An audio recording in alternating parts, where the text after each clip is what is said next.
ইসলামী ছাত্র শিবির ছাত্রলীগের সাথে ক্যাম্পাসে থেকে কিন্তু গুপ্ত রাজনীতি করেছে এবং নিজেদের এখন পর্যন্ত ঠিকমতো কমিটিও প্রকাশ করেনি।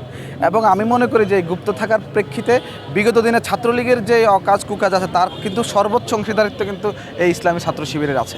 এটা শিবির নামে হলেও এটা প্রকৃতপক্ষে গুপ্ত সংগঠন, তাদের চর্চাই গুপ্ত, এই কারণে তাদেরকে আজ জ্বলে উঠেছে আসল গুপ্ত বলেই। দীর্ঘ 17 বছর ফ্যাসিবাদ বিরোধী আন্দোলনের সময় বাংলাদেশ জাতীয়তাবাদী ছাত্রদল যখন রাজপথে স্লোগান দিত, শেখ হাসিনার বিরুদ্ধে মৃত্যু পতাকায় দাঁড়িয়ে কথা বলতো, বক্তব্য রাখতো, তখন কিন্তু এই বাংলাদেশ ইসলামী ছাত্র শিবির ছাত্রলীগের সাথে ক্যাম্পাসে থেকে কিন্তু গুপ্ত রাজনীতি করেছে এবং নিজেদের এখন পর্যন্ত ঠিকমতো কমিটিও প্রকাশ করেনি।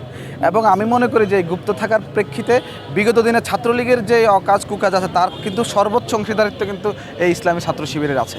সুতরাং এই গুপ্ত বললেই তারা কিন্তু জ্বলে ওঠে। প্রকৃতপক্ষে তারা তো গুপ্ত, কারণ আপনাকে আমি অনেকগুলো নামে ডাকতে পারি, অনেকগুলো কারণে আপনাকে ডাকতে পারি, কিন্তু আপনি যখন প্রকৃত সেটা না, আপনি কিন্তু উত্তর দিবেন না এবং বলবেন it is none of my concern, anything can be happen.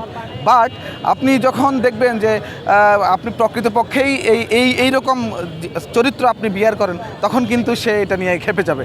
এই প্রকৃতপক্ষে তারা আসলেই গুপ্ত এবং বাংলাদেশে কিন্তু গুপ্ত রাজনীতি চলবে না, বা গুপ্ত রাজনীতি যারা করতে চাইবে তারা আগামীর বাংলাদেশ কিন্তু কখনোই সুন্দর সমৃদ্ধ এবং সুশাসনমূলক বাংলাদেশ তখন তারা চায় না। তারা আইনের শাসন চায় না, তারা বাংলাদেশকে অস্থিতিশীলতার দিকে ঠেলে দেওয়ার জন্য সর্বোচ্চ প্রচেষ্টা থাকে এবং এই গুপ্ত রাজনীতি কিন্তু তারই একটা ফল। বিগত দিনগুলোতে আমি বলতে পারি যে ইসলামী ছাত্র শিবির যখন ছাত্রলীগ হামলা করতো সাধারণ শিক্ষার্থীদের উপর, আপনি খুঁজে দেখুন না, এই ছাত্রলীগের মধ্যে কিন্তু এই ছাত্র শিবির কিন্তু ছিল এবং এই কারণে তাদের জ্বলে উঠছে যে আমরা গুপ্ত না, আমাদেরকে গুপ্ত বলা হয়েছে। আসলে প্রকৃতভাবে তারা গুপ্ত দেখে কিন্তু জ্বলে উঠেছে।